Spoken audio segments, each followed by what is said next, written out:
আমন্ত্রণ জানাচ্ছি world cup carnival presented by step ফুটওয়্যারের আজকের আয়োজন আপনাদের সঙ্গে আছি আমি Syed Abid Hossain Sami. What a match it was. Argentina সব শেষে ওই যে শেষ 10 মিনিটের খেলায় জিতে গেল এবং দুই কোচের যে লড়াই ছিল, টমাস টুকেলের ট্যাকটিক্যাল ব্যাটেল, অন্যদিকে লিওনেল স্কালোনির মস্তিষ্ক, কে জিতলেন আমরা সবাই জানি। একটা রিপোর্ট আছে, বিস্তারিত দেখে আসবো।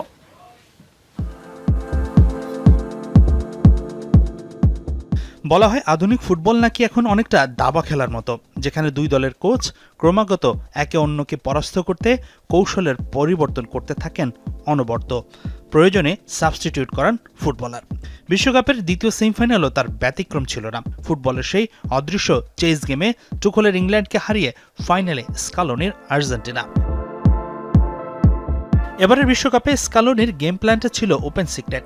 ম্যাচের 3/4 সময়ে ঝুঁকি না নিয়ে স্বাভাবিক খেলাটা খেলে জয়ের চেষ্টা করা, কিন্তু পিছিয়ে পড়লে কিংবা জয়সূচক গোলের প্রয়োজন হলে শেষ ভাগে রুদ্রমূর্তি ধারণ করবে মেসির দল। শেষ চতুর্থাংশে গোলের জন্য মাঠে 4 স্ট্রাইকারও নামান স্কালোনি। ইংলিশদের বিপক্ষেও হলো তাই।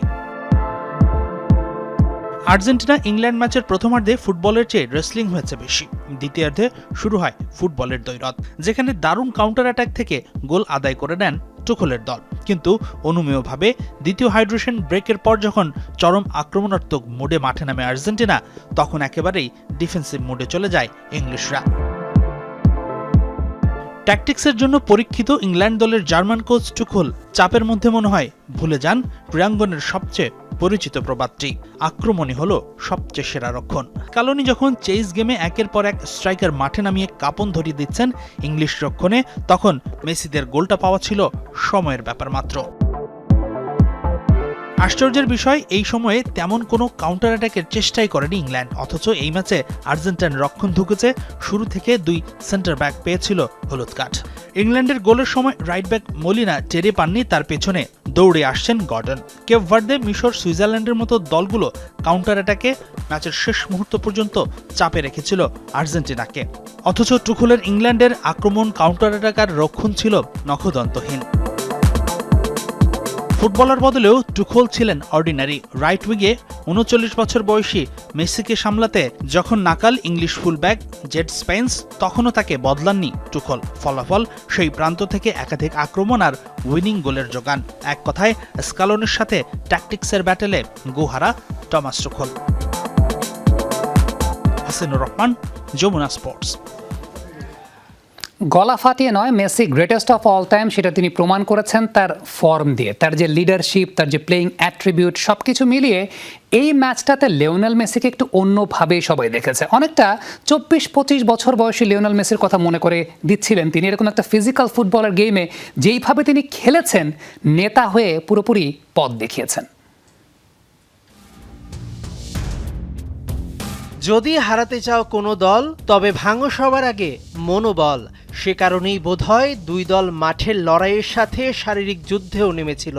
সেমিফাইনালে প্রথমার্ধেই 19টা ফাউল দুই দলের, যেন বিশ্বকাপে ফকল্যান্ড যুদ্ধ ফিরে এসেছিল। মনস্তাত্ত্বিক আর স্নায়ুর চাপের সেই লড়াইয়ে দ্বিতীয়ার্ধে গোল খেয়ে ব্যাকফুটে মেসিরা, কিন্তু গা ঝেড়ে উঠে দাঁড়ালেন লিওনেল মেসি। উজ্জীবিত চোখে ব্যথা নিয়েও ইংলিশদের বিপক্ষে লড়াই করলেন চোখে চোখ রেখে। কিন্তু ভাগ্যবিধাতা যেন একটু বেশি পরীক্ষাই নিচ্ছিলেন, সমতা টানতে একের পর এক গোলা পোস্টে বর্তমান বিশ্ব চ্যাম্পিয়নদের। তবে কখনো ইংলিশ গোলরক্ষক জর্ডান পিকফোর্ড, কখনো গোলপোস্ট বাধা হয়ে দাঁড়িয়েছে আকাশী নীলদের সামনে। সেমিফাইনালে কখনো হারে না আর্জেন্টিনা, সেই ইতিহাস ভুল প্রমাণে মরিয়া ইংলিশরা। হার যখন ঘাড়ে নিঃশ্বাস ফেলতে শুরু করলো, ঠিক তখনই নেতা হয়ে উঠলেন মেসি। কিন্তু মেসি গোল করতে এলেই যে তাকে সবাই ঘিরে ধরে, তাই একটু ভিন্ন পথ অনুসরণ করলেন। গোল করে নয়, বরং অ্যাসিস্টে। এনজোর পর ম্যাচের শেষ সময়ে লাউতারো মার্টিনেজকে দিয়ে গোল করালেন। বুঝিয়ে দিলেন এই মেসি নিজের চেয়েও কেন বেশি ভালোবাসেন দলকে, দলের জয়কে। গাঢ় নীল অ্যাওয়ে জার্সিটা আসলে স্পেশাল। সম্মুখ থেকে দলকে আরও একবার ফাইনালে টেনে তুলে প্রমাণ করলেন গলা ফাটিয়ে নয়, গ্রেটেস্ট অফ অল টাইম হতে হয় কর্ম দিয়ে। এবার আর ম্যাচ শেষে ততটা আবেগে ভাসেননি, হয়তো সেটা তুলে রেখেছেন ফাইনালের জন্য। তবে সুপার সাব লাউতারো মার্টিনেজ মেসিকে জড়িয়ে ধরে অঝরে কাঁদলেন। ম্যাচ শেষে কান্না জড়ানো কণ্ঠে জানালেন, বাবা যেদিন তাকে প্রথম ফুটবল বুটজোড়া কিনে দিয়েছিলেন তখন থেকেই তিনি সবসময় এমন একটি গোল করার স্বপ্ন দেখে এসেছেন। আর তো মাত্র একটা ম্যাচ, স্পেন আর্জেন্টিনা বাতিল হওয়া ফিনালিসিমেটাই যেন মঞ্চায়ন হবে নিউ ইয়র্কে, যেটি হবে অধিনায়ক হিসেবে মেসির তৃতীয় বিশ্বকাপ ফাইনাল। সেদিন হয়তো সোনালী হরফে নতুন কোনো রূপকথা লিখবেন ফুটবল জাদুকর। মেহেদি নাইম, যমুনা স্পোর্টস। আমাদের সহকর্মী মুজদেবিন তারেক আমেরিকাতে আছেন, খুব সম্ভবত এই মুহূর্তে তিনি ট্রাভেল করছেন এক শহর থেকে অন্য শহরে। সেই ট্রাভেলিং ওয়েতেই তাকে একটু দেখে নিতে চাই কোথায় আছেন তারেক। এক্স্যাক্টলি তিনি বাসেই ট্রাভেল করছেন এবং তারেক আমাদের সঙ্গে যুক্ত হচ্ছেন straight from Atlanta to New York, মনে হয় একটা জার্নি তারেক করছেন। Tarek, how was the match? আমরা ম্যাচের আগে কথা বলেছিলাম, দ্য ইন্টেন্সিটি, ফকল্যান্ড যুদ্ধের একটা প্রভাব, প্রথমার্ধে মোটামুটি রেসলিং ম্যাচ, সব কিছু মিলিয়ে আর্জেন্টিনা ইংল্যান্ড ম্যাচটা আমাদের এই শোর দর্শকদের জন্য আপনি কিভাবে বিশ্লেষণ করবেন? তার আগে আমি একটু অন্য বিষয় দিয়ে শুরু করতে চাই, যেহেতু যাত্রা বা ট্রাভেল এসছে। এই বিশ্বকাপে মেসির জাদু চলছে, মানে মেসির ম্যাজিক চলছে, এবং সেই জাদুর মায়ায় আমরা কিন্তু এক শহর থেকে আরেক শহর ছুটে চলছে। এখন শেষ গন্তব্য সেটি হচ্ছে নিউ ইয়র্কের নিউ জার্সি স্টেডিয়াম। সেখানে চিত্রনাট্যের শেষ দৃশ্যটা দেখার অপেক্ষায় আমরা কিন্তু ছুটে যাচ্ছি। এবং এই যাত্রা বিরতির মাঝে একটা কথা খুব মনে পড়েছে, সেটা হচ্ছে লিওনেল স্কালোনি। তিনি বাংলাদেশের সমর্থকদের, বাংলাদেশের মানুষকে একটা কথা দিয়েছিলেন যে ইংল্যান্ডের পক্ষে ম্যাচে জয় দিয়ে তিনি বাংলাদেশের মানুষকে একটা উপহার দিতে চান। সেই উপহারটা স্কালোনি বাংলাদেশের যারা আর্জেন্টিনা সমর্থক, ফুটবলের সমর্থক, তাদেরকে দিয়েছেন। ইংল্যান্ডকে আর্জেন্টিনা হারিয়েছে এবং সেখানেও সেই মেসি জাদু। এবং এটা মনে পড়ছিল যে হয়তো কোনো একদিন, এর আগে এমি মার্টিনেজ কথা বলেছেন, লিওনেল স্কালোনি তিনি কথা বলেছেন, হয়তো কোনো একদিন, এখন বাকি আছে শুধু লিওনেল মেসি, শিরোপাটা যদি উজ্জ্বল করতে পারেন তিনি হয়তো একদিন বলবেন, হ্যালো বাংলাদেশ, বাংলাদেশের মানুষ, তোমরা যারা ফুটবলের সমর্থন করেছো, ফুটবলকে ভালোবাসো, তাদেরকে ধন্যবাদ জানাবেন। হয়তো তিনি ফুটবল বাংলাদেশের মানুষকে বলবেন যে তোমাদের অনেক কৃতজ্ঞতা, তোমরা আর্জেন্টিনা ফুটবলকে সমর্থন করেছিলেন, ফুটবলের পাশে থেকেছিলেন। হতেও পারে, আমি এটা একান্তই আমার কল্পনা, আমার মনে হচ্ছে আজকে। আর যেটি বলছিলেন যে আর্জেন্টিনার যে ম্যাচটা অনুষ্ঠিত হয়েছে এর আগে মিশর এবং কেপভার্দের বিপক্ষে ম্যাচ যদি আমি বলি, বা সুইজারল্যান্ডের বিপক্ষে ম্যাচটাও বলি, আমার মনে হয় নকআউটে তারা তাদের সেরা ম্যাচটা খেলেছে। এবং যখন খুব দরকার হয় তখন এই দলটা ঠিক নিজেদেরকে কিভাবে মেলে করতে পারে তার একটা প্রমাণ, মানে ফাইনালের আগে আর্জেন্টিনা এটা একটা তাদের একটা প্রমাণ দিয়ে রেখেছে ইংল্যান্ডের বিপক্ষে ম্যাচটা। এবং সবচেয়ে বড় কথা, ইংল্যান্ডের বিপক্ষে ম্যাচটা তো শুধু সেমিফাইনাল ম্যাচ ছিল না, এটা তো ম্যাচের পরেও আমরা বুঝতে পেরেছি যে এখানে অনেক বিষয় জড়িত থাকে, ফাটল বিপর্যনীয়তা, অনেক ঘটনা এখানে আছে। এবং সবকিছু মিলে আর্জেন্টিনা কি মনে হয় যে এই ম্যাচটা একটু বেশি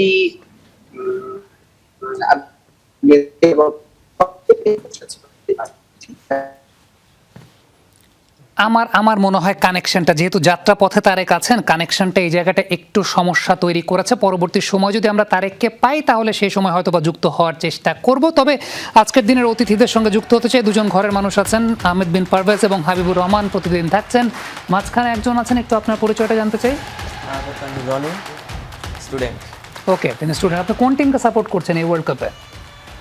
ব্রাজিল করেছিলাম, এখন ব্রাজিল করেন মানে করেছিলাম, মানে হেরে এই গেছে ওয়ার্ল্ড দেখে? কাপে করেছিলাম, এখন তো তারা নাই। ওকে, হেরে গেছে তার মানে তো আসলে সাপোর্ট বাদ দেওয়া যাবে না, সেটা একটা বিষয়। হাবিব এবং পারভেজ, তাদের মধ্যে একটা ব্যাটেল ছিল এবং সেই ব্যাটেলটা ছিল আসলে কে জিতবে। পারভেজ বলেছিলেন যে ইংল্যান্ড জিতবে, হাবিব বলেছিলেন আর্জেন্টিনা জিতবে। এই ব্যাটেলের মধ্যে হাবিব আজকে জয়ী হয়েছেন।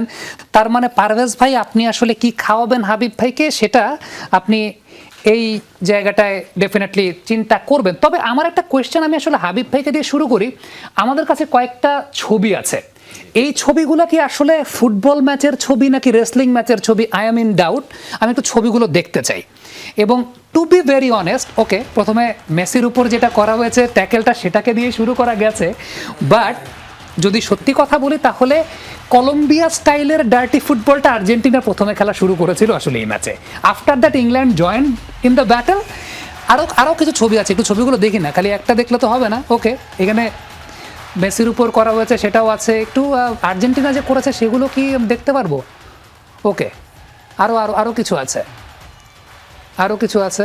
এই জায়গায়ও একটা ব্যাটেল, এই জায়গায় আবার টেনে ধরেছেন। ওকে, এইটা একটা ফাউল ছিল। সব কিছু মিলিয়ে প্রথমার্ধ যদি বলি 19টা ফাউল হয়েছে, 12টা আর্জেন্টিনা, 7টা ওই জায়গাটায় ইংল্যান্ড। আপনার কাছে কি এটা মনে হয়েছে, আমি দুজনের কাছে এই প্রসঙ্গে আসবো, যে রেফারি আসলে জানতেন এটা ফিজিক্যাল ফুটবল হবে, সো রেফারি আসলে অ্যালাউই করেছেন ফিজিক্যাল ফুটবলটা? কারণ ইন নর্মাল সেন্স আমার মনে হয় দুই পক্ষই আরও বেশি কার্ড ডিজার্ভ করতেন। হোয়াটস ইউর থট অ্যাবাউট দ্যাট? এই ম্যাচটা শেষে আসলে রেফারি সর্বপ্রথম যেই কাজটা করছে সেটা হলো সে সেজদা দিছে। মানে আসলে এই ম্যাচটা বিনা কন্ট্রোভার্সিতে শেষ করে পারাটা ছিল তার লাইফ টাইম বেস্ট অ্যাচিভমেন্ট বলতে পারেন। কারণ ধরেন এমনিতেই ইংলিশ মিডিয়া একটা নেরেটিভ আগে থেকে সেট করে দিছে, মেসির পরিচিত রেফারি, পরিচিত রেফারি প্লাস এই ম্যাচে আর্জেন্টিনা ফেভার পাইতে যাচ্ছে। কিন্তু দেখেন ম্যাচটা এরকম ছিল যে আর্জেন্টিনা ইংল্যান্ডকে স্বাভাবিক খেলা খেলতে দিবে না, এটা আমরা আগে থেকেই জানি। এবং ইংল্যান্ড যেটা করছে যে ঠিক আছে তাইলে আমরাও মারি। এখন ইংল্যান্ডের মাইরটা হয়ে গেছে অনেকটা উদ্দেশ্য প্রণোদিত মাইরের মতো আর কি। আর্জেন্টিনা খেলছে হলো ফাউল করার চেষ্টা করছে খেলার মধ্যে। হ্যাঁ, তো এর মধ্যে দেখেন বেশিরভাগ ফাউলগুলো আসছে গুলিয়ানো সিমিওনের পাত থেকে। আমি যেটা আসলে আইডিয়াও করেছিলাম যে ওর বাপ যেটা করছে সে আসলে ওই জিনিসটা রিপিট করে কিনা। মানে ও কিন্তু বল দখলের লড়াই ফাউলগুলো হচ্ছিল, এবং ফাউলের নাম্বার এত কম বেশি হওয়ার এখানে আরেকটা বড় কারণ হচ্ছে 50-50 ডিসিশনগুলো রেফারি ইচ্ছে করেই আর্জেন্টিনার পক্ষে দেয়নি।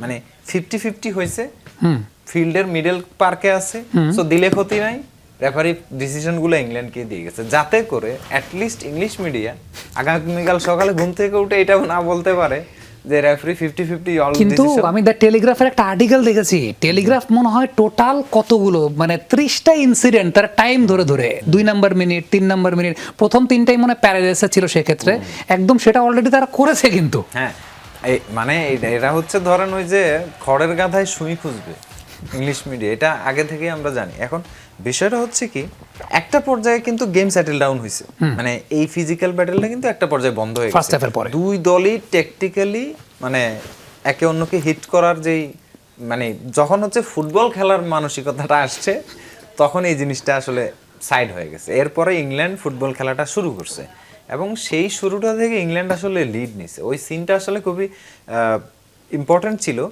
যে একটা long ball came from Harry Kane, collected by Morgan Rogers, এবং sorry run by Morgan Rogers but intercepted by Tagliafico.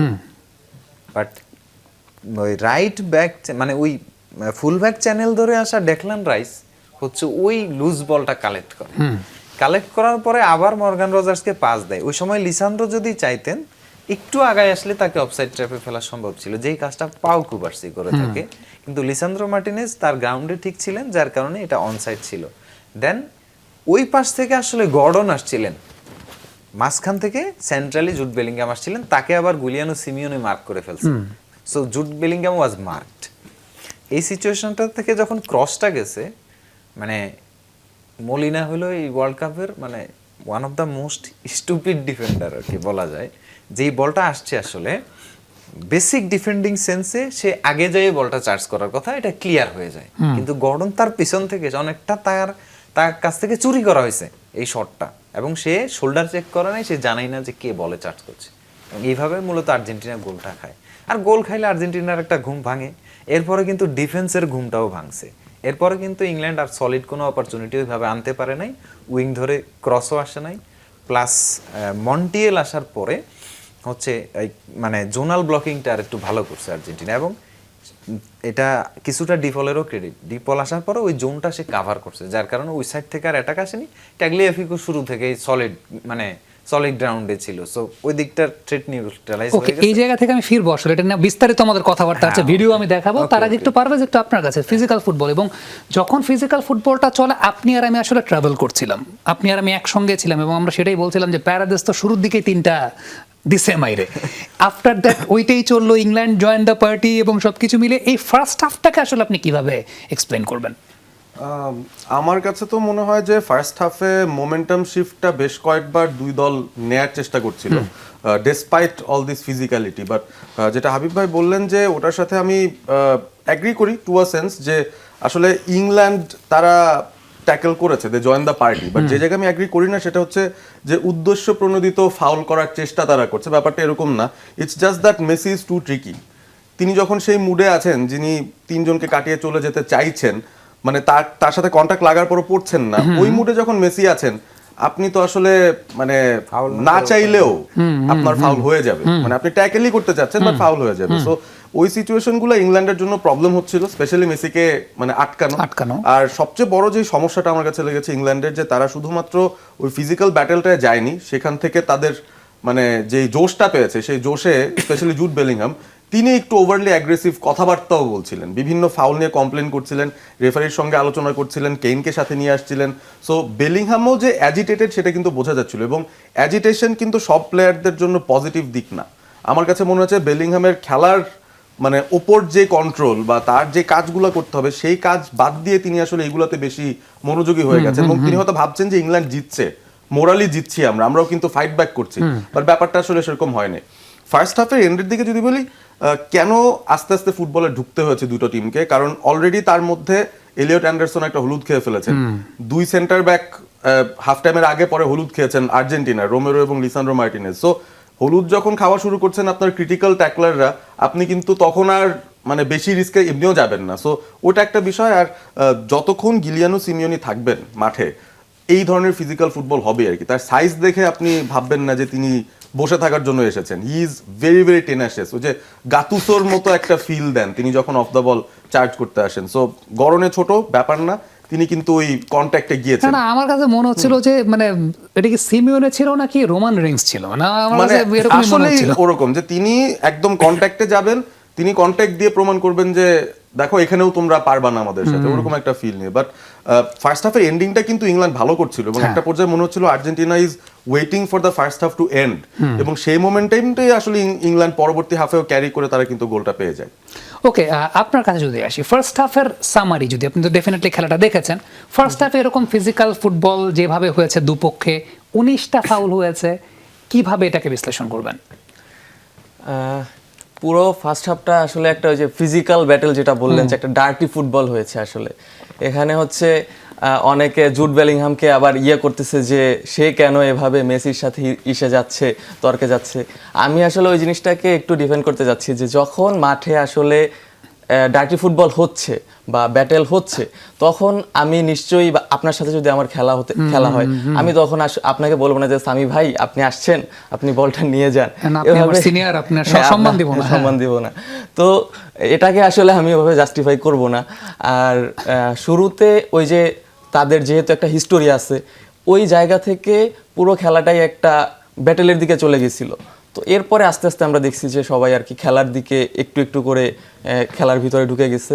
R first হাফের একদম শেষের দিকে হচ্ছে মনে হয়েছে যে না, এটা ফুটবল হচ্ছে, আসলে আমরা WWE থেকে ফুটবলের দিকে ব্যাক করছি, ফুটবল ব্যাক করেছে এবং বেটার ফুটবল দেখতে পেয়েছে। আমাদের কাছে একটা পরিসংখ্যানের জায়গা আছে, সেই পরিসংখ্যানটা বলার আগে আমি একটু ক্ষমা চেয়ে নিতে চাই দর্শকদের কাছ থেকে। সেটা হচ্ছে অ্যাকুরেট পরিসংখ্যানটা আমি এক এক জায়গায় এক এক রকম দেখেছি।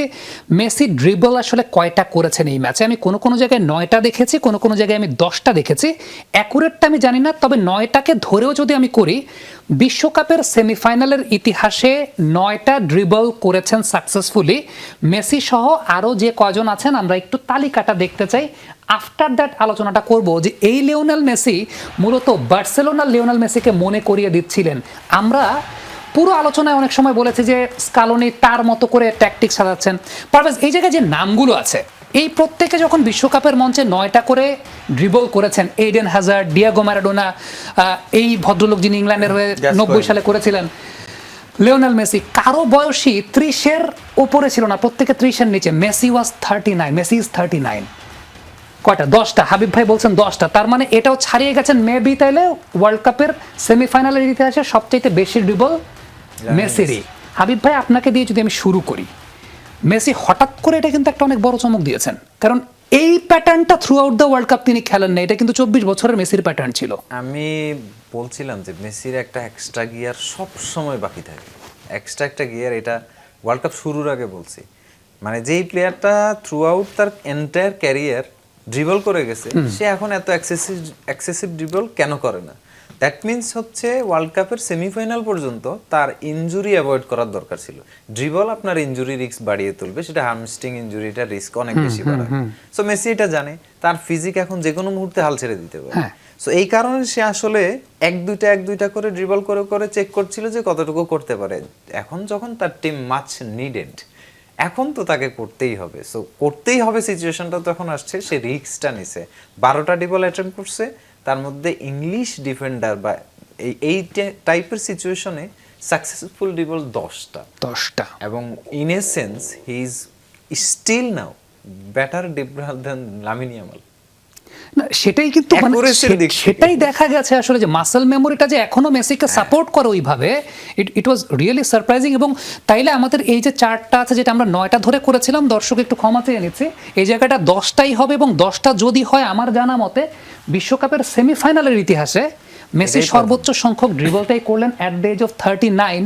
এই যে এইডেন হ্যাজার্ড বলি, ডিয়াগো ম্যারাডোনা বলি, বা এই ভদ্রলোক বলি, নামটা এই মুহূর্তে উচ্চারণ করতে পারছি না, পল গ্যাসকোয়েন, ওকে, হোয়াট এভার ইট ইজ, এই প্রত্যেকের বয়স ছিল আসলে সেই জায়গাটায় 30-এর নিচে। তার মনে খুব সম্ভবত 23, ম্যারাডোনার মনে 25, আর এইডেন হ্যাজার্ডের মনে 27। লিওনেল মেসির বয়স হচ্ছে 39। পারভেজ, মানে হাউ কাম ইটস পসিবল? মানে এই লোকেরা করেছেন, দ্যাটস আ ডিফারেন্ট কেস। বিশ্বকাপের সেমিফাইনাল ছাড়াও অনেকে করেছেন, আরো বেশি ড্রিবল করেছেন, কিন্তু সেমিফাইনাল ম্যাচে this is the list. How come it's possible যে যদি এদেরকেও ছাড়িয়ে যান এট দ্য এজ অফ 39? সবচেয়ে ইম্পর্টেন্ট ওয়ার্ডটা এখানে আসলে সেমিফাইনাল, মানে এই শব্দটাই যথেষ্ট ছিল, এবং ইংল্যান্ড, এই দুটো জিনিস যথেষ্ট ছিল। আমরা খুব আগে থেকেই আসলে জানি যে Lionel Messi does not have a good liking, মানে ইংলিশ মিডিয়া হোক, ইংল্যান্ড ইন জেনারেল হোক, মানে ওই জায়গায় কিন্তু একটা অ্যানিমোসিটি ছিলই। সো ওই জায়গা থেকে তাকে আমার মনে হয় খুব সিগনিফিকেন্ট একটা মোমেন্ট ছিল অফ দ্য ফুটবল, একটা ঘটনা যেখানে রেফারির একটা সিদ্ধান্ত নিয়ে বেলিংহাম রেফারির সঙ্গে তর্ক করতে চাইলেন, সেটা ওভার স্পিল করে মেসির সঙ্গেও একটা আলোচনায় জড়িয়ে গেলেন। বেলিংহাম যেটাকে আলোচনা বলছেন, বাট বেলিংহাম যাই বলেছেন মেসিকে, তিনি কিন্তু খুশি হতে পারেননি।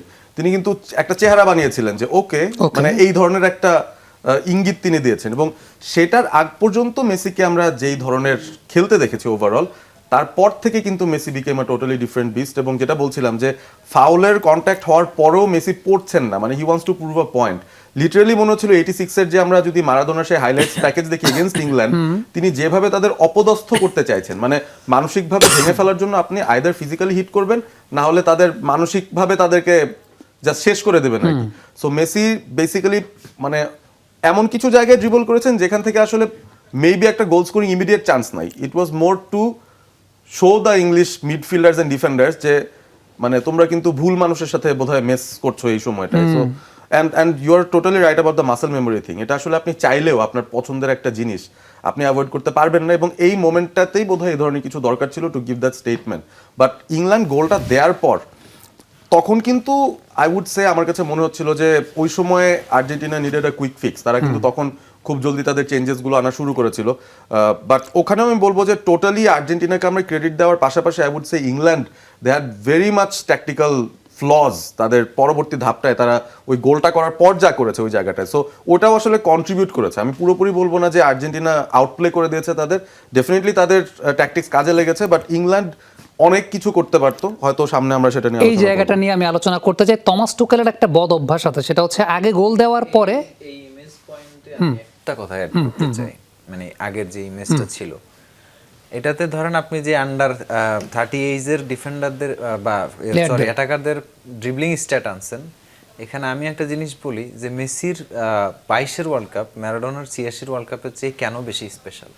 কারণ Maradona was 25, Maradona was in his prime, Messi was 35, কাতারে তো 35ই ছিল, এবং 35 এর যে carry job Argentina was all about Messi, without Messi they are nothing, এবং ইমোশনালিও টিকে থাকতে পারতো না ম্যাচে, শুধু মেসির কারণে টিকে থাকতে পারছে, কারণ তারা বিশ্বাস করতেছিল যদি আমরা না পারি কোনো কিছু হয়তো মেসির দিক থেকে চলে আসবে। এই ওয়ার্ল্ড কাপটাও সেম, একটা লিগাসিকে 2 বার রিপিট করা হয়েছে, এবং এই স্টেজে এসে আপনি তো ড্রিবল দিয়ে আসলে স্টার্টটা দিলেন, আমি দিতে চাইছি যে ওভারঅল যে মানে 39-এ পারফর্ম করা তো দূরে থাক, মেসির এই পারফরমেন্সের 20%ও কেউ দেয়নি। এক্স্যাক্টলি এবং that is why he is greatest of all time. এখানে আসলে মেনে নেওয়ার জায়গা ছাড়া আমার মনে হয় এটা মানে আগে তো মেসিকে ম্যারাডোনাই বলছে সে লিডার না, 22-এ মেসি হইছে লিডার, এখন হইছে স্পিরিচুয়াল লিডার। আমার যেটা মনে হয় এটা আর্জেন্টিনার সাপোর্টারদের মধ্যে একটা ডিবেট করা উচিত, ম্যারাডোনা নাকি মেসি, এই ডিবেটটাই আসলে আসা উচিত। এবং আমার কাছে মনে হয় এই ডিবেট যদি হয় at the age of 39 Messi যা করেছেন ম্যারাডোনা 39-এ করতে পারতেন না। সো এই জায়গাটায় আমার কাছে মনে হয় আমার ব্যক্তিগত জায়গা থেকে আমি মেসিকেই সেই জায়গাটা এগিয়ে রাখবো, সেই এগিয়ে রেখে একটা ছোট্ট বিরতিতে যাচ্ছি, বিরতির পর ফিরে আসে আরও ম্যাচ নিয়ে ট্যাকটিক্যাল বিশ্লেষণ করতেছি, আমাদের সঙ্গেই থাকবেন। আবার আমন্ত্রণ, ওয়ার্ল্ড কাপ কার্নিভাল আপনারা দেখছেন। আমরা বিরতির আগে বলছিলাম যে টমাস টুকেলকে নিয়ে একটু আলোচনা করতে চাই। এই ভদ্রলোকের একটা বদ অভ্যাস আছে, আগে গোল দিয়ে পরে ম্যাচ হারে। আমরা একটু কয়েকটা পরিসংখ্যান একটু দেখতে চাই। আমার মনে হয় সেই পরিসংখ্যানের জায়গাটা এখানে আসলে যতগুলো ম্যাচ দেখানো হয়েছে টমাস টুকেল যে সমস্ত টিমের কোচ ছিলেন, আগে গোল দেওয়া, খেয়াল করে দেখবেন আগে গোল দেওয়া, পরবর্তী সময়ে তিনি ম্যাচ হেরে গেছেন। এই ভদ্রলোকের গোল দেওয়ার পরে প্রবলেমটা কি হয় আসলে, হাবিব ভাই যদি একটু বিশ্লেষণ করেন। মানে হিস্ট্রি তো তাই বলে, মানে হিস্ট্রির সিনক্রোনাইজেশন সেটাই। এখানে আসলে টুকেলের একটা বদভ্যাসের যে বদভ্যাসটা হচ্ছে মাইন্ডসেট। মনে করেন আপনি অ্যাটাকিং টিম, এ কিন্তু বেশ ভেরি মাচ অ্যাটাকিং ম্যানেজার, তো অ্যাটাকিং টিম নিয়ে আপনি খেলতেছেন। ইংল্যান্ড যদি অ্যাটাকিং ফ্লোতে থাকতো তাহলে আর্জেন্টিনা তো এত বেশি আসলে চাপতে পারতো না। এই ওনার পলিসিতে ইংল্যান্ড ফার্স্ট মিস্টেক হলে এক্সট্রা ডিফেন্ডার নামানো। এখন এখানে আসলে টুকেলের দোষ দিতেও পারছি না আমি, কারণ কি ইংল্যান্ড ম্যাচটা মানসিকভাবে এবং শারীরিকভাবে 70 মিনিটের সময় হেরে গেছে। 70 মিনিটের সময় আমি দেখছিলাম যে ইংল্যান্ড প্লেয়াররা আর বডি পুশ করতে পারতেছে না, প্রেস করতে পারতেছে না, ম্যান টু ম্যান আর যাইতে পারতেছে না, কিন্তু আর্জেন্টাইনরা বের হয়ে যাচ্ছে। এই সিনারিওটা যখন আসছে তখন বুঝছি যে এদের পায়ে ফ্যাটিক এসে গেছে। এখন ফ্যাটিক যখন আপনার টিমে এসে যাবে তখন আপনাকে বক্সে ঢুকতেই হবে ডিফেন্ড করার জন্য, কারণ আপনি আর মাঠ রান করতে পারবেন না, ইম্পসিবল। ডেকলান রাইসের তো পায়েই চলছিল না একটা পর্যায়ে। তো ধরেন ফ্যাটিক আপনার উপরে চলে এসছে, আপনাকে ফ্যাটিক ধরে ফেলছে, এখন কি করবেন? তাহলে ডিফেন্ড করি, যেটা মেক্সিকো ম্যাচের সাথে করছি, আর্জেন্টিনার সাথে ওইটা করি, এছাড়া তো আর প্ল্যানও নাই না। মানে ফ্রেশ লেগও যে আনবে, ইংল্যান্ডের বেঞ্চের ফ্রেশ লেগ কিন্তু অত বেশি না। তো আজকের ম্যাচ হারার পিছনে তার আরো একটা কারণ আছে, সেটা হচ্ছে ফিল ফোডেন আর কোল ফার্মার। ধরেন আপনার এরকম দুইজন স্ট্রং উইং সিচুয়েশন, বা ফিল ফোডেন নাম্বার 10-এও আসতে পারতো। একটা পর্যায়ে তো জুড বেলিংহাম সাব হওয়া উচিত ছিল এই ম্যাচে। যখন ডিফেন্ডিং ফেজে আসছেন তখন আপনি ফাস্টার লেগ ফিল ফোডেন আনলে ডিফেন্ডিং ফেজ থেকেও চাইলে সময়ে সময়ে অ্যাটাকিং ফেজে ঢুকতে পারতেন। তো এই যে মানে স্টার আছে, নিলাম না, টিমের সাথে সিঙ্ক করাইলাম না। কোল ফার্মার কিন্তু নিজের দিনে ম্যাচ ডিসাইড করে দেয়া প্লেয়ার, মানে একাই ম্যাচ ডিসাইড করে দিয়েছে, এরকম সিচুয়েশন মাঝে মধ্যেই ঘটায় ফেলে। তো কিছু কিছু প্লেয়ারের একটা ডে আসে না, ওই ডে লাগে, তো আপনি তাদেরকে নিলেন না। এখন ধরেন পুরা squad high intensive English Premier League খেলে এসে এখন টায়ার্ড, এটাও একটা ফ্যাক্টর। তো এই কারণে আসলে উনি ডিফেন্ড করাইতে বাধ্য হয়েছে। আগের ঘটনাগুলোর সাথে কালকের ঘটনার এই জন্য আমি রিলেট করব না, কারণ মানে আগের ঘটনাগুলা হচ্ছে গিয়ে তার নার্ভের ব্যাপার, কারণ তার অপোনেন্ট রিয়াল মাদ্রিদ। তো রিয়াল মাদ্রিদ হচ্ছে গিয়ে নার্ভেই মারি ফেলবে আপনাকে। আপনি গোল আগে দিছেন, ডিফেন্ড করতেছেন টানা, রিয়াল মাদ্রিদ টানা আসতেছে, আর্জেন্টিনা যেভাবে আসছে ওখানে নার্ভেই শেষ। Man U, Liverpool. হ্যাঁ, এবং এই যে পিএসজি নিয়ে তিনি যেটা করেছেন, যেটা রাশফোর্ড লুকাকুরা আসলে করছে, এটাও ছিল এই নার্ভের ম্যাচই, মিড থেকে ব্রেক হয়ে উনি আসলে ইয়া করছেন। তো হিস্ট্রি যেহেতু তার বিপক্ষে আছে, তাহলে মানতেই হয়েছে তিনি এরকম লিড বটল করাটা তার অভ্যাস, এটা আমরা মানতেই পারি। Okay, Parvez, what's your thought on Thomas Tuchel? এইখানে যেই একটা ম্যাচ নাই, যেটা প্রবাবলি তার সবচেয়ে important match, champions league winning game, Chelsea manager ছিলেন পেপ গার্ডিওলার ম্যানচেস্টার সিটিকে তিনি হারিয়েছেন, এবং সেখানে একটা গোলই ডিসাইড হয়েছে, ওই এক গোলেই তার টিম জিতেছে। সো তার সবচেয়ে বড় সাফল্যটা এখানে নাই, বাট ব্যর্থতার সংখ্যা ভারী। এবং চ্যাম্পিয়ন্স লিগে দেখা গেছে যে এরকম সিচুয়েশনে তিনি হয়তো ভরকে গেছেন, বাট গতকালের যে ম্যাচটা আমার কাছে মনে হয় যে তিনি অন্য কোনো একটা প্রবলেমে পড়েছিলেন। ডেফিনেটলি ইংল্যান্ডের যদি আমরা বলি যে হ্যাঁ ফ্যাটিক একটা ফ্যাক্টর হতে পারে, বাট তাদের জর্ডান হেন্ডারসন ইনজুর্ড হওয়ার পরও তাদের মিডফিল্ডে কিন্তু কবি মেনু ছিল, যাকে 1 মিনিটও দেওয়া হয়নি, আমি জানি না কি কারণ সেটা। এবং উইং পজিশনের কথা যদি বলি, গতকাল 3 জন আনইউজড ইংল্যান্ডের প্লেয়ার কারা কারা ছিলেন আমি বলি, বুকায়ো সাকা, এবেরেচি এজে, ননি মাদুয়েকে। আর্সেনালের টাইটেল উইনিং 3 জন 1 মিনিটও পাননি। এইটার কি কোনো লজিক আছে? মানে হাবিব ভাই যে বললেন যে তাদের বেঞ্চে কিছু নাই, একাধিক প্লেয়ার আছেন যারা অ্যাকচুয়ালি কাউন্টারে সাপোর্টটা দিতে পারতেন। সাকা তো ডিফেন্সিভলিও অনেক সলিড।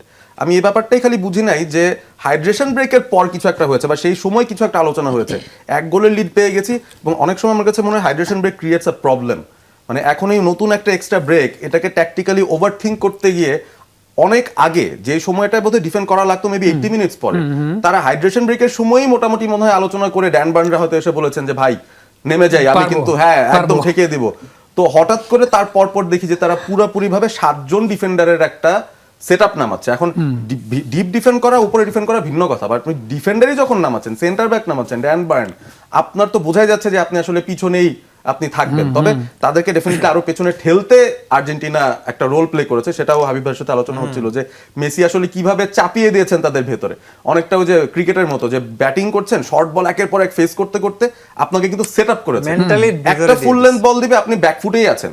সো ইংল্যান্ডও চাপতে চাপতে এমন জায়গায় গেছে, এনজো ফার্নান্ডেজ যে ওই জায়গা থেকে এত স্পেস পেলেন তার কারণই বেসিক্যালি এটা ছিল। ওই জায়গাটা আমি আসবো, আমার কাছে পুরো ডেমনস্ট্রেশনটা আছে, তার আগে একটু আপনার কাছে আসতে চাই। সেটা হচ্ছে ইংল্যান্ড কি সেকেন্ড হাফে ট্যাকটিক্যাল ভুলটাই করেছে কিনা? জি, যদি আপনি টমাস টুহেলের জায়গায় স্কালোনিকে চিন্তা করেন, সে যদি ফার্স্ট একটা গোল দিত, তারপরে কি এরকম ডিফেন্সিভ খেলতো? আমার মনে হচ্ছে না সে খেলতো। সে চেষ্টা করতো আরেকটা গোল দিয়ে জয়টা নিশ্চিত করার জন্য। তো এখানে আমার মনে হয় যে টুখেল ভুল করছে, যে তার ওই একটা সাফল্য ছাড়া, 1 গোল দিয়ে ডিফেন্সিভ খেলার, ওই যে চেলসির সাথে যে একটা মাত্র ইয়ে হয়েছে, ওইটা ছাড়া, চ্যাম্পিয়ন্স লিগ ফাইনাল ছাড়া এখন পর্যন্ত যতগুলা ম্যাচ সেভাবে ডিফেন্সিভ খেলার চেষ্টা করছে, সবগুলোতেই তার এই সেম ইয়ে হয়েছে। আর এখানে তার কাছে ওই যে অপশন ছিল 2টা, একটা হচ্ছে ডিফেন্সিভ খেলা আর একটা হচ্ছে অ্যাটাক চালিয়ে যাওয়ার মতো, কিন্তু তার দলের ওই অবস্থাটা আর কি ছিল না। যেমন ডিক্লান রাইসকে আমি দেখছি যে ডিফেন্স করতে করতে সে হচ্ছে ঘেমে যাচ্ছিল, তো এরকম একটা অবস্থা। তো এখানে হচ্ছে তার ওই সাবস্টিটিউশনটা রাখা দরকার ছিল। আর যদি সে ওই যে রক্ষণের থেকে বড় কোনো ইয়ে নাই, ডিফেন্স নাই, আক্রমণের বড় কোনো রক্ষণ নাই, হ্যাঁ, তো এখানে হচ্ছে সে ভুল করে ফেলছে। আপনার ম্যাচ মাত্র 55 মিনিট, আপনি যদি বাকি সময়টা ডিফেন্সিভ খেলেন, তো আপনার তো ওখানে হচ্ছে অ্যাটাকের জায়গাটা তারা পেয়ে যাচ্ছে। আর্জেন্টিনাকে কিন্তু অ্যাটাকের জায়গাটা করে দিছে তারা, যত নিচের দিকে নামছে তত হচ্ছে আর্জেন্টিনা একের পর এক অ্যাটাক করেই যাচ্ছে। তো ওইখানে হচ্ছে যখন জাপান এবং ব্রাজিলের যে ম্যাচটা, ওখানেও কিন্তু জাপান সেম ভুলটা করছিল। জাপান একটা গোল দেওয়ার পরে হচ্ছে একদম নিচে নেমে খেলছে, এবং ব্রাজিল অ্যাটাক করছে, একের পর এক অ্যাটাক করছে, এবং তারা ওই ক্রসে পরে গোল দিয়েছে।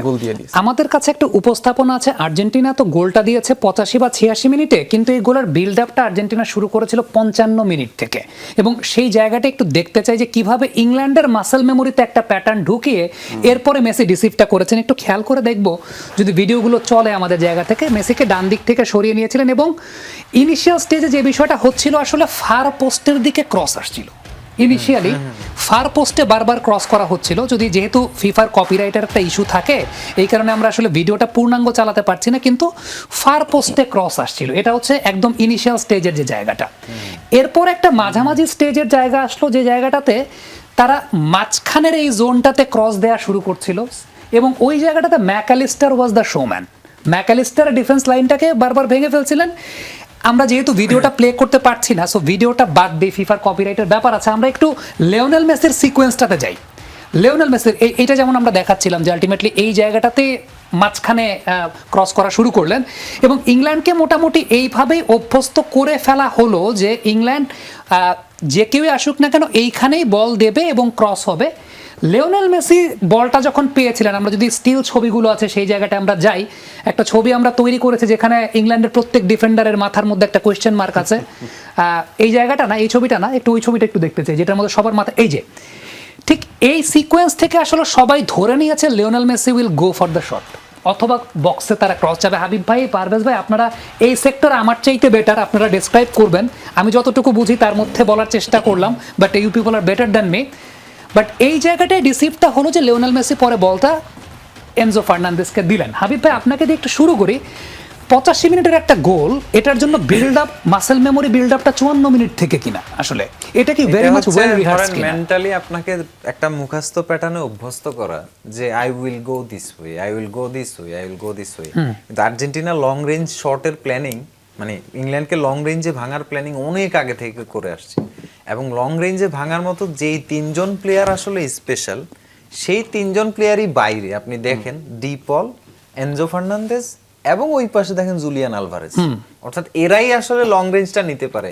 যদি এদিক থেকে ডিপল নেয়, সে নিবে রাইট থেকে, সেন্টার থেকে এনজো নিবে, এবং লেফট থেকে আসলে অ্যাকচুয়ালি শটটা আলভারেজ। মানে এই শটটা আসলে প্রি প্ল্যান্ড একটা শট। এখন দেখেন মেসি আসলে অ্যাট্রাক্ট করতে পছন্দ করে, আসো কাম টু মি। তো এখানে ধরেন স্পেন্স আসছে, এবং ওই যে কোশ্চান মার্কালা বাইরের যে প্লেয়ারটা, সেও কিন্তু জোন ছেড়ে মেসির দিকে আসতেছিল।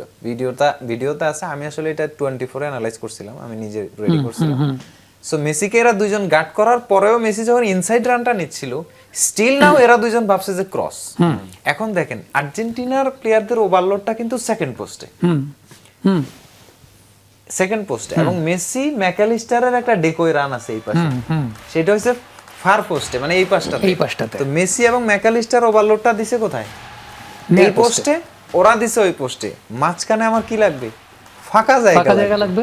এবং ওই জিনিসটা এরপরে মেসি জাস্ট সেকেন্ডের ভগ্নাংশে মানে বোকা বানানোর মতো অবস্থায় এনজো ফার্নান্দেজকে জাস্ট ফিড করাই দিয়েছে, নাও টেক দ্য শট।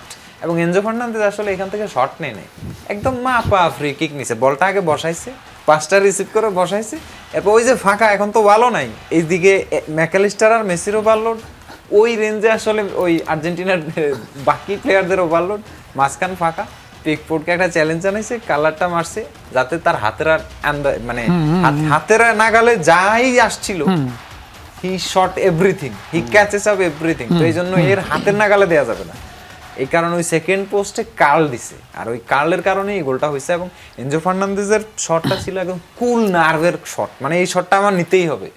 এই পরিকল্পনা ধরেন হাইড্রেশন ব্রেকই হয়ে গেছে, যে এই ধরনের শট একটা আসতেছে, হয় তোমাকে নিতে হবে, নাইলে তোমাকে নিতে হবে, যেই 3 জনকে নিতে হবে তারাই বক্সের বাইরে। এবং কমেন্ট্রিতে, ক্রিকেট কমেন্ট্রি যখন আমরা করি হাবিব ভাই, আমি এই যে পারভেজার, আমি তো একসঙ্গে কমেন্ট্রি করি, আমরা একটা কথা বলি, কোন একটা বল খুব স্লোয়ার আসলে ব্যাটসম্যান আমরা বলি চা খেয়ে তারপর মারলেন, মানে চা খাওয়ার মতো সময়। এনজো ফার্নান্দেজ মনে হয় এখানে মানে কফির কাপে একটা সিপও দিয়ে ফেলতে পারতেন। আমি পারভেজের কাছে অন্য একটা প্রসঙ্গে আসবো, সেটা হচ্ছে ম্যাকালিস্টার। এই ওয়ার্ল্ড কাপে আপনি যদি এর আগের যে বিল্ড আপগুলো বললাম, সেই বিল্ড আপগুলোতে প্রত্যেকটা ক্ষেত্রে আমরা যদি ম্যাকালিস্টারের ওই অ্যাট্রিবিউটগুলো একটু দেখাতে পারি, যদিও সীমাবদ্ধতার জায়গা আছে, ফিফার কপিরাইটের ইস্যু থাকে, আপনি প্রত্যেকটা ক্ষেত্রে দেখবেন Mac Allister was the defence line breaker. প্রত্যেকটা ক্ষেত্রে যখন ক্রস করা হচ্ছে, এবং ম্যাকালিস্টারই ওই জায়গাটায় যাচ্ছেন। সো উইথ দ্য বল ম্যাকালিস্টারকে খুঁজে পাওয়া না গেলেও, উইদাউট দ্য বল আমরা যদি যেখানে আসলে সুইচটা করা আছে যদি খেয়াল করে দেখি, ম্যাকালিস্টারই কিন্তু প্রতি ক্ষেত্রে আসলে ডিফেন্সের লাইন ব্রেকটা করছেন। এটা একটা বল আমরা দেখলাম, আরেকটা বল যদি একটু দেখি, আরেকটা বল যদি একটু চালানো যায়, এই যে আরেকটা, আবারও কিন্তু ম্যাকালিস্টার এই জায়গাটাতে। সো এই যে ওভারলোডিং এর যে জায়গাটা, ম্যাকালিস্টার মোটামুটি এই জায়গাটায় তার একটা ভূমিকা থাকবে।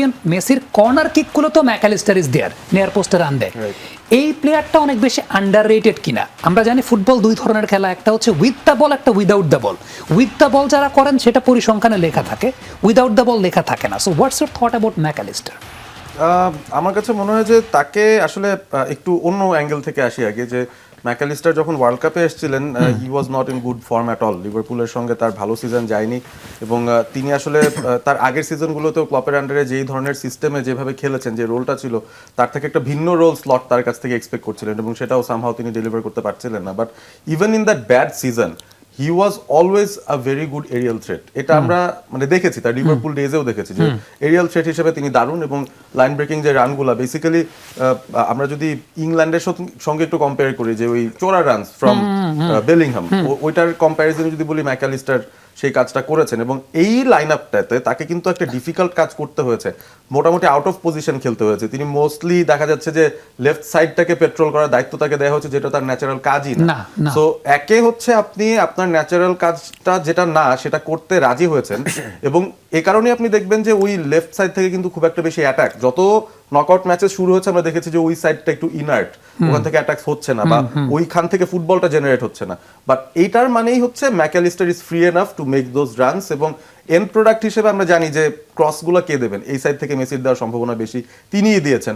সো এটাকে মিট করার জন্য মানে McAllister was I think one of the most important options, যে কারণে তিনি ফুটবলটা খারাপ খেলার পরও আমি বলবো যে ইভেন সুইজারল্যান্ডের এগেনস্টেও মানে পরবর্তীতে বা ইজিপ্টের এগেনস্টে যখন আর্জেন্টিনা পারছে না, ফরওয়ার্ড নামানো লাগবে, তারা কিন্তু তারপরও ওই ম্যাকঅ্যালিস্টার, এনজো তাদেরকে রেখেইছে বিকজ দে নো যে এদের আসলে ওই রান নেওয়ার অ্যাবিলিটি, হেড মারার অ্যাবিলিটি কতটা ভালো। উইদাউট দ্য বল এবং সেই সঙ্গে হেডের জায়গাটা, দর্শক এই অংশটুকু সত্যি কথা বলতে অ্যাজ আ হোস্ট আমি সেটা উপস্থাপন করেছি, বাট আই নো যে আমার চাইতেও এক্ষেত্রে বেটার দুইজন আছে, সো এই দুজনের হাতেই ছেড়ে দিয়েছি এই পুরো বিষয়টা বিশ্লেষণ করার জন্য। সো ম্যাকঅ্যালিস্টারের ভূমিকা এবং আর্জেন্টিনার ওই প্রথম গোলটার যে বিল্ড আপটা 54 মিনিট থেকে হয়েছে, আমার মনে হয় আমাদের দুজন বিশ্লেষক খুব ভালো মতো সেটাকে বিশ্লেষণ করেছেন।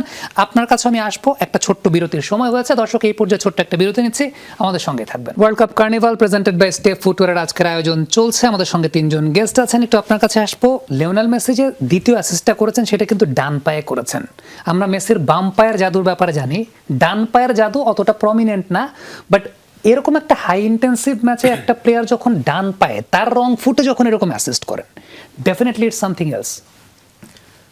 আপনি এখানে লিওনেল মেসি মানে তার, আমরা সবাই জানি যে সে সবসময় বাম পায়ে খেলে বা বাম পায়ের জাদু আমরা দেখি, বাট একটা মানুষের পক্ষে যে উইক ফুডে এত অ্যাকুরেটলি একটা পাস দেওয়া সম্ভব, এটা মনে হয় যে শুধুমাত্র সে লিওনেল মেসি এই জন্যই দেওয়া সম্ভব।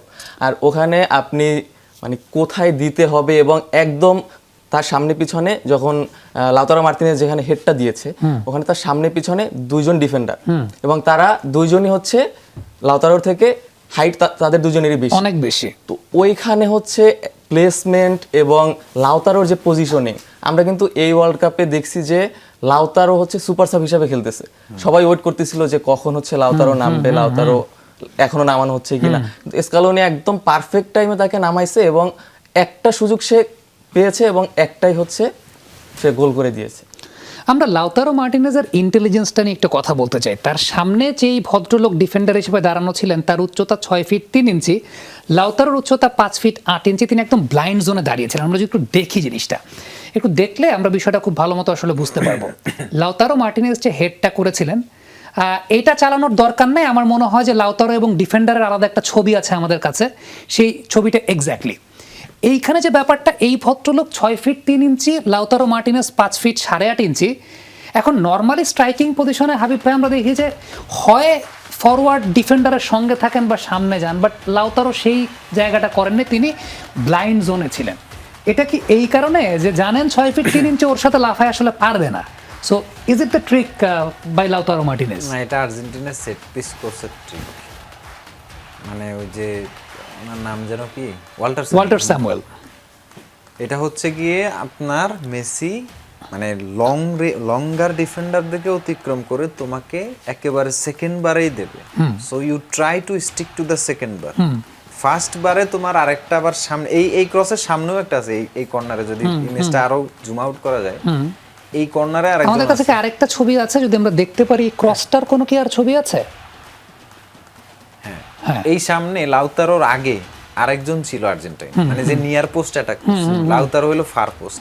আর্জেন্টিনার সেট পিসের আমরা আরেকদিন ব্যাখ্যা করছিলাম যে নিয়ার পোস্ট ফার পোস্টের একটা স্ট্র্যাটেজি, সিমিলার স্ট্র্যাটেজি। তো সেখানে মেসি যদি নিয়ার পোস্টে দেয় তাহলে বলে হাইট কম দেবে, আর যদি ফার পোস্টে দেয় ডেলিভারিটা এমন ভাবে দেবে যাতে ফার পোস্টের প্লেয়ারটাই সেটা অ্যাচিভ করতে পারে। তো এই ক্ষেত্রে আসলে লাউতারোর পজিশনিংটা হচ্ছে আর্জেন্টিনার ট্যাকটিক্সের অংশ এবং ফিক্স। কিন্তু এই গোলটার আগে লাউতারোর আরেকটা ইন্টেলিজেন্ট মুভ আছে যেটা আমি একটু বলতে চাই, সেটা হচ্ছে ম্যাকঅ্যালিস্টার যখন ওই শটটা নেয় যেটা বারের রিবাউন্ড থেকে মেসি কালেক্ট করে আবার এই ক্রসটা করে, লাউতারোর ওই মুভটা এমন ছিল যে দুজন ইংলিশ ডিফেন্ডারকে নিয়ে গেছেন ড্র্যাগ করে, মানে এমন একভাবে রান নিয়েছিলেন যেন বলটা তিনিই রিসিভ করছেন ম্যাকঅ্যালিস্টার থেকে, এবং ডিফেন্ডাররা ওই ফাঁদে পাও দিছে, জায়গা হয়ে গেছে, ম্যাকঅ্যালিস্টার আসলে পিকফোর্ড কিন্তু তখন পোস্টের এই পাশে, ম্যাকালিস্টার একটা কর্নার শট নিছে যেটা আসলে শুট ছিল না, প্লেসমেন্ট ছিল, প্লেসমেন্ট পাসের মতো ছিল, লেগে রিবাউন্ড হয়েছে। এবং এখানে মেসির ইন্টেলিজেন্সটা দেখেন, এই বলটা আগে পায় স্পেন্স, মূলত সে চার্জ করতে গেছে, মেসি স্পিডে এই যে এই বলটা স্পেন্স থেকে কালেক্ট করে নিছে, এটা একেবারে আশ্চর্যের ব্যাপার। এবং স্পেন্স এরপর আর সামনে যায়নি, মানে মেসিকে চার্জ করবে সামনে যায়নি, কারণ সে ড্রিবল পাস হওয়ার একটা ভয় পাচ্ছিল, কারণ তার ফিজিক কিন্তু ছেড়ে দিছিল তখন। এরপরে মেসি একটু ইনসাইড নিছে বলটা, ইনসাইড নিয়ে যখন দেখছে যে বাম পায়ে আর দেওয়ার সুযোগ নেই, বাম পায়ে দিলে বলটা কার্ল হবে, ডান পায়ে সোজা দিছে বলটা। ডান পায়ে শট নেওয়ার কারণ ছিল এটা বাম পায়েও দিতে পারতো, তাইলে বল হচ্ছে আউটসাইড কার্লার, আউটসাইড থেকে দিছে, তো সোজা দিছে বলটা যাতে হাইটটা ঠিক মতো দিতে পারে, লাউতারো যাতে সঠিক সময়ে সঠিক পজিশনে পায়। এই মানে এটা এমন একটা শট ছিল যে, মানে এমন একটা পাস ছিল যে এখান থেকে আসলে গোল মিস হওয়া, মানে আমার মনে হয় আমি দাঁড়ায় থাকলে আমিও হেড দিতে পারতাম। ওকে পারভেজ, আমাদের সময় খুব বেশি বাকি নাই। What about Lautaro Martinez? Super sub হয়ে এই ওয়ার্ল্ড কাপে আসলে গোল দিয়েছেন তিনি, এবং তিনি যখন নামলেন তখন একটা কথাই মানে সোশ্যাল মিডিয়ায় ঘুরছিল, হয় এখন গোল খাবে আর্জেন্টিনা, না হয় গোল দিবে। So how much impactful he is? আমার মনে হয় যে এই গোলটাতে বেসিক্যালি আমরা মেসিকে অনেক বেশি ক্রেডিট দিচ্ছি, এবং দেওয়াটাই স্বাভাবিক, কারণ এই যে ডান পায়ে তিনি এই ধরনের একটা ক্রস মারবেন এটা হয়তো এক্সপেক্টেড ছিল না। আপনি যে মোমেন্টটায় তিনি আসলে বডি ফেন্ট করে স্পেন্সকে পার করে তারপরে হচ্ছে ক্রসটা নিয়েছেন, সেই সময়টাতেও স্পেন্স কিন্তু মুভমেন্ট, তার বডি শেপ এরকমই ছিল যে বা পায়ে ক্রস আসবে, সেই ব্যাপারটাই তিনি অ্যান্টিসিপেট করছেন। সো এইখানে মেসির ক্রসের ক্রেডিট অবশ্যই, কারণ তিনি আসলে তার ক্রস দিয়েই স্টোনসকে বিট করেছেন, it dip just at the right moment. So ওইটাই একটা বিষয় ছিল, বাট লটারো মার্টিনেজের ক্রেডিটটা আমাদের মানে না দিলে হবে না এই জায়গায়। যখন আপনি একজন ফরওয়ার্ড হিসেবে এরকম একটা পজিশনে থাকেন, আপনার সামনে কিন্তু ডিফেন্ডার, সো বলের ফ্লাইটটা আপনি যতটা না চোখে দেখবেন, আপনাকে অনুমানের ভিত্তিতে জাম্পটা করতে হবে, এবং সেই জাম্পের টাইমিং ঠিকঠাক রেখে অন টার্গেট রাখতে হবে। সো ওই জায়গাটায় যেখানে খুব দেরিতে তিনি বলটা হয়তো দেখতে পাচ্ছেন, বলের ফ্লাইট জাজ করার সুযোগ পাচ্ছেন, সেখানে লাউতারো যে কম্পোজারটা ধরে রেখে হেডারটা কমপ্লিট করেছেন, সেটা একটা দারুণ ব্যাপার। আজকে সকালে আমার একজন মানে এমিলি ভাইয়ের সঙ্গে কথা হচ্ছিল, তিনি ন্যাশনাল টিমের স্ট্রাইকার বটে, তিনি বলছিলেন যে এই ধরনের ডেলিভারি হচ্ছে একটা ড্রিম, মানে যদি কেউ এই ধরনের একটা বল দিতে পারে as a forward, it's a dream for me. So লতারোর সেই বিশ্বাসটা ডেফিনেটলি ওই জায়গা থেকে ছিল যে মেসি যেহেতু দিচ্ছে, বলটা স্টোনসকে বিট করে আসবে, all I have to do ফ্লাইটটা দেখে I have to just time my jump and keep the ball on target. এখান থেকে কিন্তু অনেক সময় বল বাইরে চলে যেতে পারে, ডিফিকাল্ট হতে পারে। সো এইখানে আমি লটারোকে আলাদা ক্রেডিট দিব যে তিনি ওই জায়গায় কম্পোজার রেখেছেন, in spite of that defender being in front of him. লাস্টে একটা ছবি দেখে বিদায় নিতে চাই, এবং সেটা আসলে পিকফোর্ডের ওয়াটার বোতলটা অনেক বেশি মাত্রা ভাইরাল হয়েছে, এবং বর্তমান সময়ের ফুটবল যে আসলে কতটা অ্যানালাইসিস নির্ভর, এটার একটা অনেক বড় প্রমাণ আছে। আমি আসলে দেখছিলাম মেসির ক্ষেত্রে লেখা রয়েছে ডাইভ রাইট, এইখানে একটা ব্যাপার আছে, মেসি বাম পাশে পেনাল্টি নিয়ে গোলকিপারের fake left dive right, Messi কিন্তু বাম পাশে পেনাল্টি নিয়ে ওয়ার্ল্ড কাপে ম্যাক্সিমাম মিস করেছেন। বাট আমরা যদি টাই ব্রেকারে মেসির পেনাল্টি একটু ডিকোড করি, গত ওয়ার্ল্ড কাপে ফ্রান্সের এগেইনস্টে টাই ব্রেকারে মেসি কিন্তু রাইটেই টাই ব্রেকারে শটটা নিয়েছিলেন। ম্যাকালিস্টারের ক্ষেত্রে যেটা দেয়া আছে, দুঃখিত, ডাইভ রাইট, ম্যাকালিস্টারের আমি 10টা পেনাল্টি একদম ডিকোড করে দেখেছি, ডান পাশে জোরের সঙ্গে মারে, একদম জোরের সঙ্গে মারে। সো পাওয়ার বেসড। ইভেন ডিপলের ক্ষেত্রে যে বিষয়টা দেয়া আছে যে স্ট্যান্ড রাইট দেন সেন্ট্রালে আসো, তারপর লেফটে যাও, ডিপলেরও ম্যাক্সিমাম আমি যদি 10টা পেনাল্টি দেখে থাকি, আমি 7টা দেখেছি ওই বা দিকেই মারে। সো পারভেজ, লাস্ট কোয়েশ্চেনটা আমার এই জায়গাটায়, ফুটবল বা স্পোর্টস আসলে কতটা এখন ট্যাকটিক্যালিটি এবং কতটা অ্যানালাইসিস নির্ভর, যেটা আসলে আমাদের দেশের মানুষ অনেকাংশে বোঝে না। জাস্ট ছোট্ট 30 সেকেন্ড বাকি আছে। না, আমার মনে হয় এটা বেশ কয়েকদিন আগে থেকেই চলটা আছে, এবং ইউরোপিয়ান ফুটবল আমি রেগুলারলি দেখি, বটলের মধ্যে ভাবে এত সুন্দর প্রিন্টেড আউট অবস্থায় কম দেখেছি আমরা। একটা টাওয়েলের পেছনে একটা কাগজ হিসেবে দেখেছি, কিংবা গ্লাভসের ভেতরে একটা কাগজ বের করে দেখছেন, এরকম অবস্থা। বাট এতটা পলিশড ফিনিশিং আমি দেখি নাই এর আগে। বাট এই ব্যাপারটা নিয়ে অনেক স্টাডি হচ্ছে, এবং অনেক স্টাডির রেজাল্টই হচ্ছে এটা যে কিপাররা এখন অনেক বেশি প্রিপেয়ার্ড থাকেন। সো বাট একটা জিনিস আমার উইয়ার্ড লাগলো কি, যে পিকফোর্ড এটা ফেলে কেন চলে গেছেন, মানে এটা সাথে করে নিয়ে যেতে পারতেন। মানে এটা নিয়ে আর্জেন্টাইন প্লেয়াররা নিজেরা দেখছিলেন, হাসাহাসি করছিলেন আর কি। ওকে হাবিব, 30 সেকেন্ড সময় বাকি আছে, what's your thought on that? আমি যদি মানে এই ম্যাচ বাদ দিই, মানে কতটা অ্যানালিটিক্যাল নির্ভর? এই বোতলটা আর্জেন্টিনাকে স্পেনের ব্যাপারে পেনাল্টি শুটআউটের সতর্কতা দিয়ে দিল। মানে এখন ওরা স্টাডি করবে যে ঠিক আছে, একটা কাউন্টার স্ট্র্যাটেজি দাঁড় করানো যাক, মানে যেহেতু হয়ে এখন গেছে এটা plan। আসলে পিকফোর্ড বোতলটা ফালাই যাওয়া উচিত হয়নি। ওকে, এরপর থেকে আমিও একটা চেষ্টা করবো, সেটা হচ্ছে আমার এই অনুষ্ঠানের যে স্ক্রিপ্ট, আমি আমার এই যে মগটা থাকে সেই মগের এই পাশে আমি স্ক্রিপ্ট, আমি একটা নতুন জিনিস শিখলাম আসলে এই জায়গা থেকে। আমি এরপরে কিছু লিখে জিনিস রেখে ভুলে গেলে আমি এখান থেকে বলার চেষ্টা করবো। থ্যাংক ইউ সো মাচ আজকে আমাদেরকে সময় দেওয়ার জন্য। দর্শক, এই ছিল আমাদের আজকের world cup carnival presented by step ফুটওয়্যারের আয়োজনে। এতক্ষণ আমাদের সঙ্গে থাকার জন্য সবাইকে ধন্যবাদ।